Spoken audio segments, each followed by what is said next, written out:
You're listening to probably the best fitness and nutrition podcast, where we give you the most important fitness and nutrition advice you will ever need to know. Probably. Make sure to like us on Facebook and Instagram for fitness at Roof Fitness and for nutrition at Stacked Coaching. While you're there, give us a 5-star review, rate, review, and subscribe, and share it with your friends. Probs, IDK.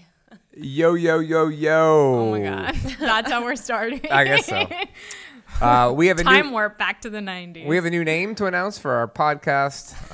It just seemed like time. And well, it started as just fitness related. Started and just now it's fitness. turning Started as into Sarah more. and I shooting the shit. And it's turned into so much Making more. I was cocktails. going to say, it Making started cocktails. at cocktail hour. We had no idea what it was going to become. But, And we have like more than 4 listeners now. right, apparently this is people's Bible every day for how they live. I'm always impressed when I'm like, did y'all listen to this podcast? I'm talking to our members and they're like, yeah. And I'm like, oh, really? I got people Great. listen to it that I don't even know exist. So, Oh.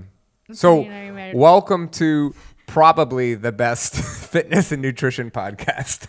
We'll get better at saying it without That is the laughing. name. Probably the best fitness and nutrition podcast. Probably. Probably. Maybe it is. Maybe it isn't. We're not sure. Some weeks it definitely is. Some weeks, maybe not. So.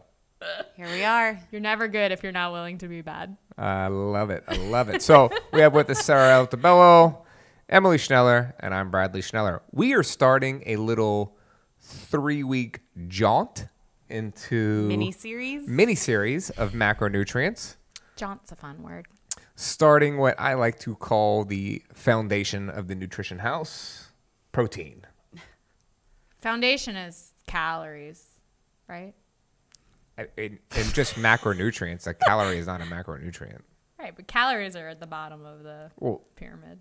yeah, but if we're talking about fuel, Okay, so if the maybe calories are the foundation, but I just lost the word. First rung of the ladder. no, how about calories are the pilings? Yeah, there you go. The pilings of the Yeah. house. And That's what the house. What's the frame of the house? That's what I was thinking of. well, I think with that's protein. the carbs.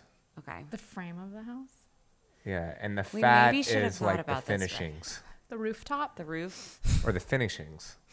Like doorknobs. And Right. faucets. Shout out to our friend Liz. She's a Stacked client. She's been posting all the finishings she wants to do for a house Okay, remodel. I thought that was brilliant. And if we ever build a house or remodel something, I'm totally putting polls on my Instagram story. great. Because I Yeah. can never decide. I think I picked the no one. Like Me too. it was the hammered gold knob, You picked the egg shaped? the egg shape. Me too. That's what I picked. Oh, that's why we love each other. We were in the X category. So, all right, protein. Meanwhile, I'm the one in my kitchen with all the mismatched knobs. Like I went with a theme, and then they're all different colors and sizes. Nice. Or you could buy a house that someone else built and then hate half the stuff they did. So staying with this idea of a house being the foundation or a pyramid and calories at the bottom, whatever you want to say, I sent Bradley a screenshot of a nutrition coach's ad that I got targeted to on Facebook. And it's literally, the ad is a picture of a pyramid, and at the bottom it says macros, and then the next level up says calories. And I screenshotted it and I sent it to Bradley, and I was like, this is how fights on the internet get started. It's not Yeah. fights. It's how you should choose your like, nutrition coach, oh. whether their pyramid's right or not. Their pyramid was upside down. All right. Yeah. All right. So protein. It was wrong. Protein. Probably. Protein. Why is protein important? Why is it the foundation of our house? Or the flooring, or whatever you want to call it. Fuck, we need to hammer this out. It's probably the best. Why is fitness and protein nutrition so important? I think protein is probably the best macronutrient. Here's why. Why? Go ahead. What does it assist with? Muscle building, fat burning, satiation. Satiety. Is satiation a word, or did I make that up? I've I know always people say said satiety, but I feel like I feel like we need to define that because a lot of times I say that word Feelings and people are of like, what? fullness. Yeah. it helps fill you up. Keep talking about it because I want to Google if satiation is a word. It assists with your immune system. It assists with better recovery. It has the highest, what is abbreviated as TEF, or thermic effect of food. Satiation is a word. Oh, good job. And the thermic effect of food is one of my favorite. It's the meat sweats. Yeah. Right? So it takes energy to digest meat, right? So you're generating this energy, and if you generate enough energy, it causes heat, right? And that is why if you eat a crap ton of meat, You go to a Brazilian steakhouse. you come back with the meat sweats. Literally. I don't know if you should be getting your protein from a pole. But it all right. It's fine if you listen to our last podcast, but So I lost my train of thought with that last comment. So anyway, the thermic effect of food aids in that energy out piece of the energy balance equation. So it's causing you to expend energy to digest. Therefore, it helps with that equation. sweet. One kind of thing that I want to help people understand is that like 100 grams of chicken does not equal 100 grams of protein. Yes. Correct. Yeah. I found that as like we evolved into stacked and the way we introduce using like tracking calories, that gets debunked a lot faster. But I remember nutrition coaching a couple years ago, and someone was struggling, or I was looking at their log and they had logged like 200 grams of protein. And I was like, what the heck did you eat today? And they're like, well, it was easy. I had 100 grams of chicken. And then I was like, oh, no, back it up. Let's back it up. Yeah. How does one log that though? Like you'd have to put in think specifically generic protein. I think it was just like not looking at the final product of it, like just looking at the weight and assuming And like writing knowing down that on a chicken's sticky note. protein, Yeah. Gotcha. like you're not going back to review what that information looks like as a whole. Yeah.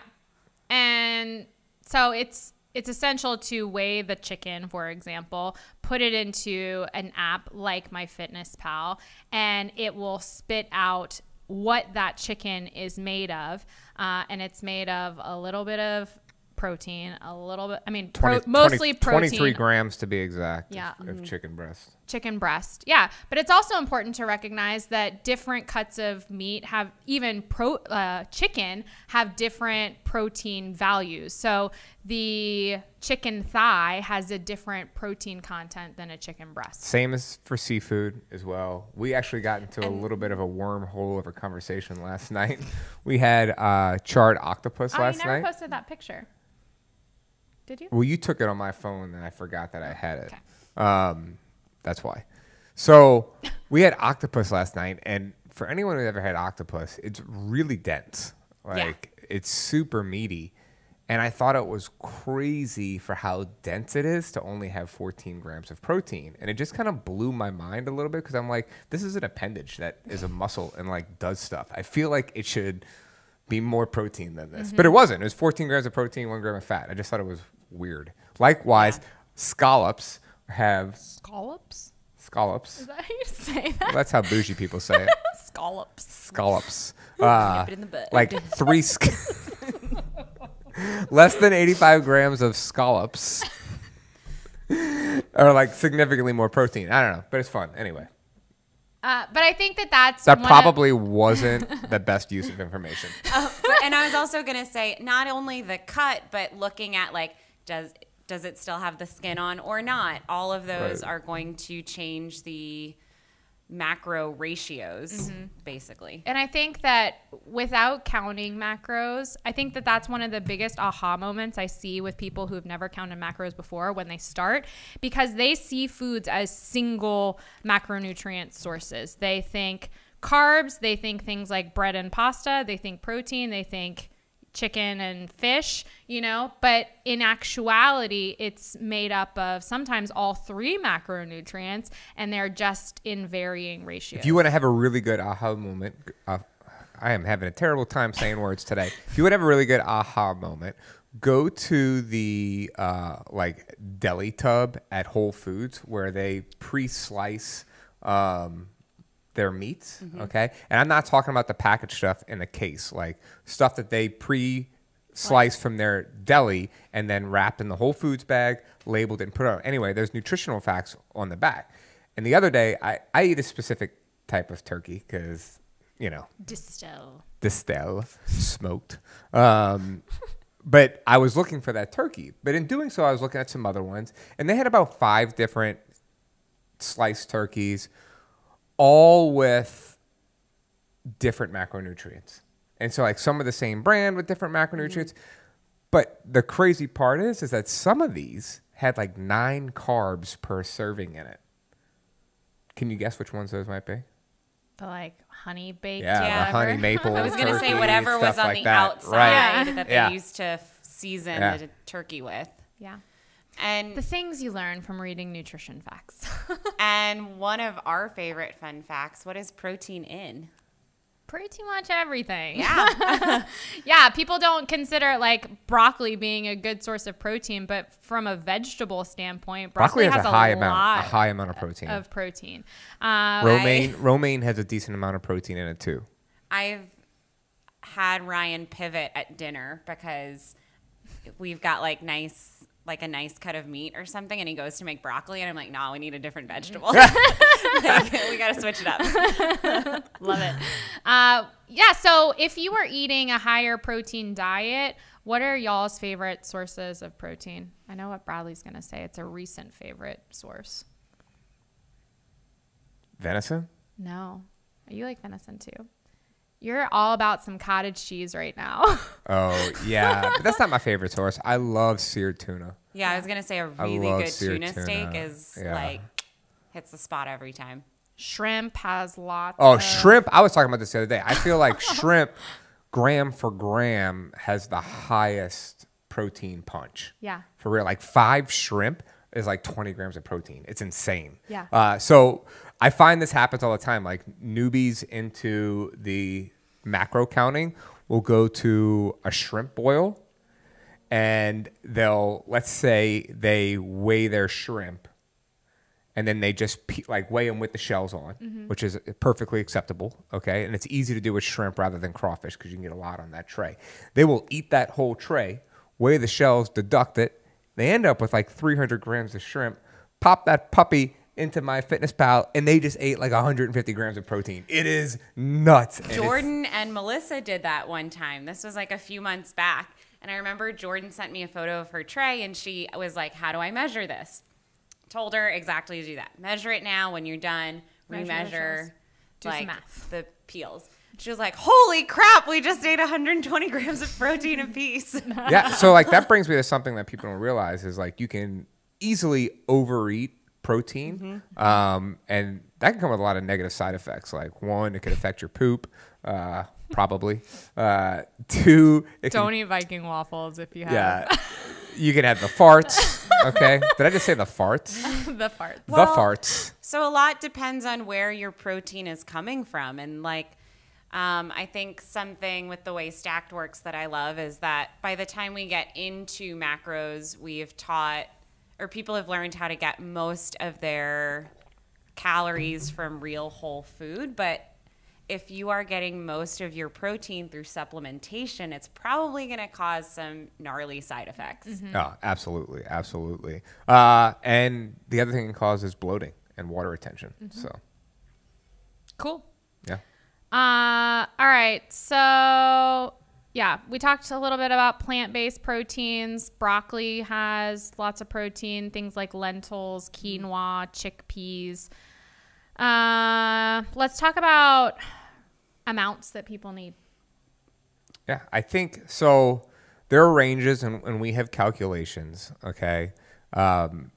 But it also varies on your muscle mass. Okay. It also varies on your age. So Yeah. the short answer to how much do I need is This is the stacked answer that depends. everybody knows we're going to say. It depends. Yeah. Well, I think I had this conversation with a client yesterday. I think when people are so like steadfast, like everybody needs XYZ, this diet, this amount of whatever it is, like that's how you can tell that they're being dogmatic. If you ask a question to an expert, experts can see like nuances in things. And usually the response that you get is it depends. And sometimes that's a frustrating response to get when you're trying to learn. But it's the truth. Yeah. I mean, if you look at Coach Shane, Coach Jonathan, and myself, we all have 3 different protein intakes between the 3 of us. I actually have the highest, and then Coach Jonathan, and then Coach Shane. Age matters, muscle mass matters, Activity level. He just insinuated that. Oh, he just insinuated that he has the most muscles out of those. I'm also the youngest. Which is another feather in your cap. If I don't say. I ran with Jonathan this morning, and part of our warm-up 2 laps around the track, about halfway through, always involves the question. He looks at me and he goes, "Do you want to know what I had for dinner last night?" I A love cheese it. board, apparently. Good God. You're also the fastest. Oh, Yeah, short distance wise, yeah. I mean, there's no doubt Jonathan can probably beat me in anything over a mile. But yeah, I'm the fastest. I mean, side note, do you want to tell everybody what you did? Yeah, I ran a sub 60 second 400. It's something I've been training for over a year to do. Goal, okay. And actually, like, I spent a lot of time off, not training for that goal, like particularly about 6 months. Okay. What did you train for? I trained my nutrition. Yeah. I trained my nutrition big time, and I fixed some deficiencies in my lower body in terms of single limbs. And then I got specifically concentrated on glute and hamstring strength, and didn't really run. And then about 3 weeks into restarting my training, my coach at G4 Superstar, Gerald Green, was like, "You're going to run a 400." And I'm like, F. And he goes, "And you're going to do it under a minute." And He's I'm such like, a great coach. Okay. I did. And he did. So. Well, I will say from an outsider's perspective, even though you hadn't been running at the track for the last 6 months, your training has been a lot more intentional. Yeah, absolutely. Absolutely. It's a method to A the lot madness, more. friends. I also weigh about 15 pounds less. Yeah. That That's a matters. big difference. That makes, that changes things. Oh, so let's get back to the numbers. Like if The you range. give the range, give a loose calculation here. Yep. So between I think 0.6 is it's either 0.6 or 0.8. Like if you look at the USDA guidelines for like recommended intakes of protein, that's kind of what you'll see between 0.6 and 0.8 per pound, grams per pound of body weight. The caveat to that, though, is that's so you don't have a like protein deficiency. That's so you're not deficient in like the amino acids. You know what I mean? That is not recommended for people that want to be well. That is recommended for people that don't want to be sick. Yeah. So between 0.6 and 1.2 grams per pound of body weight is the range. And that depends on goals, that depends on age, that depends on the muscle mass that you have, depends on a lot of things. Yeah, so like Sarah is a little bit more than 1.0. Yeah, think so. I am at 1.3. And Last week I was at like 2 times. Last no, week you're was not. crazy. No, you're not. Let's not. I'm pretty much at a 1-to-1 Yeah. right now. Yeah. Coach Claire is a little bit more than a 1-to-1. Her body is crazy. Crazy fast metabolism. Yeah, crazy fast metabolism. And Coach Stephanie is a little bit under a 1. Yeah. But like, I talk about this all the time. We talk about this in our coaches meeting, how Sarah kind of sets the standard for me and how I dole out protein just because I base it off of muscle mass. muscle mass and age. And, there's more customizations based off of that. Like we see how we go, but like initial settings or goals are somewhere around there. Mm-hmm. Cool. And the other thing that I want to say about that is it's important to meet yourself where you are with that. So if you think like, oh, I'm an athlete, I work out every day, I want more muscle mass, and you just immediately go to 1 gram per pound of body weight, if that's not near what you're doing already, that's probably going to cause you to be in a world of hurt at first. Your body does adapt. So what I tell people all the time, because at first when we're turning up the dial on protein intake, sometimes we're turning down the dial, but most of the time we're turning up the dial. A lot of feedback that I get is it's really hard for me to consume this much protein because of that satiety factor. Right. It's filling. So if your body isn't used to that, it's going to be like, woof. And what I tell them is like, your body has mechanisms that prefer everything to stay the same. You have kind of conditioned your body to live on this low amount of protein. And so when you try to turn up the dial on that, regardless of whether you're doing something that is ultimately healthy for your body is going to be like, whoa, like you're changing things on me. What is happening? And over time, you will adjust and your hunger levels will adjust to that added protein. So I just like to paint that picture for people. Yeah. And I mean, I know you all do the stair-step process as well, but that's why we gather data, right? Like, yeah. I want to see where someone is, because if someone is getting like 60 or 70 grams a day and I eventually want them at 120, I can't put them there right away. Exactly. First, it's okay, let's find consistency. And then it's spending weeks or months upping it by like 5 grams at a time. And what that also allows is, like we've talked about, is people learn how to start getting it from real food. If you jump someone's protein and try and double it, suddenly the only solution seems like 3 shakes a day. Mm-hmm. Yep, 100%. Yeah. So what are some ways people can incorporate higher dosages of protein into their diet? Bradley's favorite way is eat more protein in one sitting. Bigger portions. Bigger portions. So maybe if you're sitting down and eating a chicken breast, maybe you eat 1.5 chicken breasts, or 2. If I can't tell you how many people have an egg with breakfast, have an egg and some egg whites. Mm-hmm. Or here's a tip that before I was recommending that to people for a while, right? If I see them eating eggs, it's like, cool, like add an egg white to that egg. And we were doing that for the longest time, where we were like taking out the yolk of an egg, and then we had this whole like Tupperware of egg yolks that we were like feeding to our dog. That's true. And I was like, why don't we just buy a carton of eggs and a carton of egg whites? And Bradley was like, mind blown. Now we have like 10 cartons of egg whites in our fridge. You realize that? Why? I don't know. Because I went to Costco. Because I went to Costco. How did this happen? And I was like, Costco has free range egg whites? Yes. And so I bought that, but I already had 3 cartons of like the whole food. You want some egg whites, Sarah? Yeah, I'll bring some egg you. Whites. Give them to me. I'm worth it. A really good tip too is like, take your total amount of protein that you're trying to get and ask yourself, how many times do I like to eat? And kind of decide what the range in each meal needs to look like. So you're not waiting until the end of the day and suddenly you have to get 100 grams of protein at dinner. Like, if you're new to this, that's going to be hard. If you're Bradley Schneller, that's no problem. It's not a problem. And also the mini meal approach, right? Yeah. Instead of snacks, approaching those times you eat between meals as mini meals and trying to make those well-rounded. Yeah. Protein source in snacks / mini meals is a good idea. Yeah. Cool.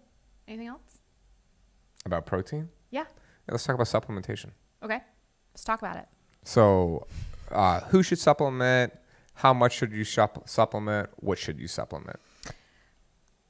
I want to make it clear that supplementation is not where most people should start. It's not where anybody should start. Like, people that are trying to sell supplements and just like are like, here's what I recommend, and that's how they start the program. Like, I don't like that approach. You should eat your protein. Yeah.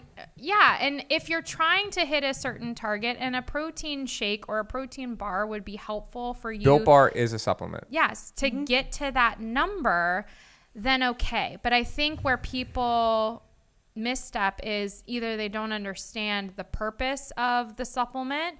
I had somebody ask me about specifically creatine the other day. And my response was, what are you trying to get out of taking this? Like, what is the result that you're trying to attain? And she was like, I don't know. I just saw somebody talking about it and I thought I would ask.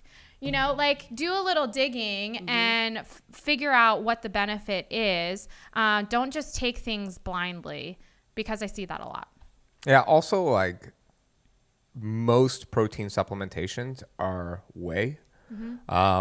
At which, for those of you who don't know, it is dairy, okay? And 70% of the population has some type of intolerance to dairy.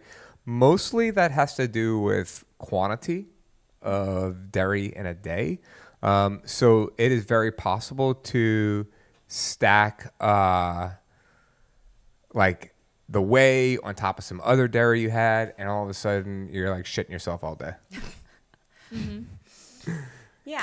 Can we talk about... Is the moral of the story to find a supplement that works for you? Yeah, find a supplement that works for you. But also, like dosages. So I do use whey, but I don't use it for its intended purposes. I use it for taste and sweetener to add to, like, yogurt and cottage cheese. Like, I'll say I'm at a point where I usually have a Built Bar every day because I like they're awesome. They're taste. Awesome.